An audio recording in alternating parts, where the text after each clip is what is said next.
Deputy Prime Minister Peter Turnquest is defending the government's decision to borrow more than $500 million, arguing that it was either borrow the money, drastically slash expenditure, or increase taxes.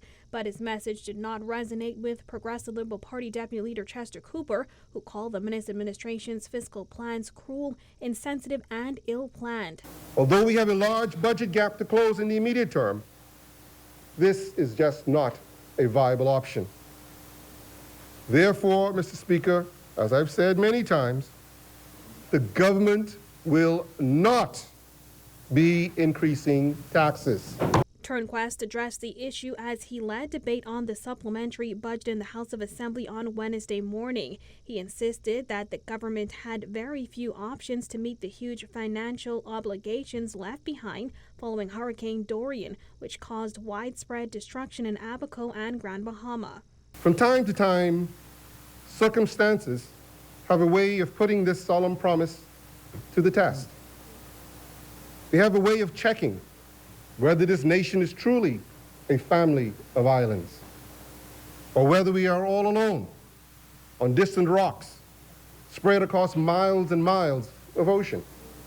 Turnquest said the damage and losses to infrastructure alone comes in at over $450 million.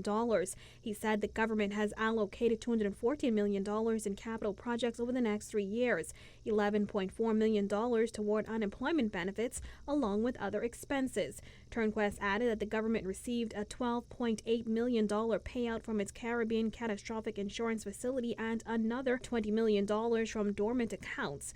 But Turnquest noted that it is a drop in the bucket compared to the financial needs of the country.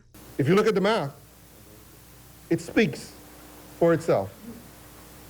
We have $540.7 million in new and necessary financing requirements, and only $32.8 million is offsetting income.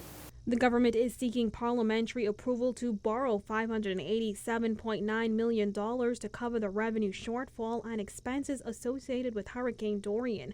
The government has faced some criticism on its record borrowing, but Turnquest said the alternatives would be worse. However, Opposition Deputy Leader Chester Cooper says nothing can be worse than the country's current fiscal reality. It's cruel and insensitive and ill-timed.